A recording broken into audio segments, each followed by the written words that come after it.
చూడాలని లేదా నీ దేవుని పట్టణము, పాడాలని లేదా దేవదూతల గీతము, నడవాలని లేదా బంగారు వీధులు, కొలవాలని లేదా యేసుని పాదాలు.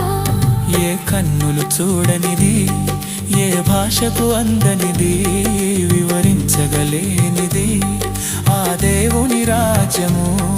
ఏ కన్నులు చూడనిది, ఏ భాషకు